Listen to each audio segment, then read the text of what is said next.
Seorang profesor di kelas filsafat bertanya kepada mahasiswanya, "Berapa nilai selembar kertas?" Salah seorang mahasiswa menjawab, "Tergantung apa isi kertasnya, Prof. Jika kertas itu cek atau giro yang berisi nominal dengan jumlah yang banyak, tentu kertas itu akan menjadi sangat bernilai." Kemudian ia bertanya lagi, "Berapa nilai sebuah kanvas?" "Tergantung siapa pelukisnya," jawab seorang mahasiswa di bangku depan. Sang profesor melanjutkan pertanyaannya, "Berapa nilai sebuah buku?" "Tergantung siapa penulisnya," respon mahasiswa di bangku tengah. Kemudian sang profesor melanjutkan pertanyaan berikutnya, "Berapa nilai sebuah film?"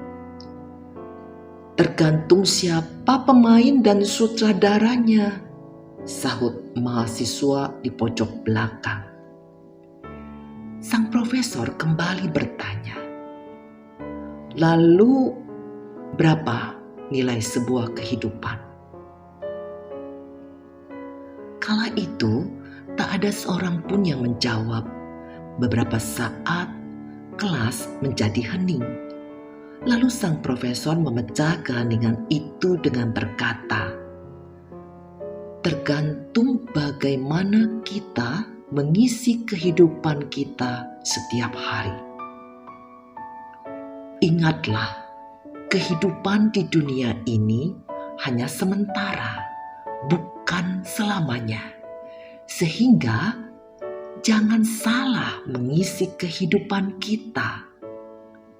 Mengenai hal-hal materi yang ditawarkan dunia ini dan dikejar-kejar oleh banyak orang, Tuhan Yesus mengajarkan kita supaya tidak menyimpan harta duniawi yang dapat hancur atau dicuri orang. Matius 6 ayat 19 dan 20. Ingatlah, kita tidak membawa apapun ke dalam dunia, dan kita tidak akan membawa apapun ketika kita meninggal dunia.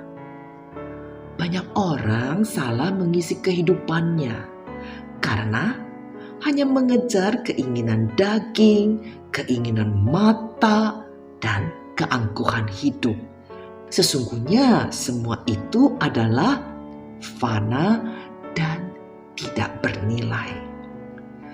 Tuhan mau kita mengisi kehidupan kita dengan hal-hal yang bersifat kekal, karena inilah yang bernilai tinggi.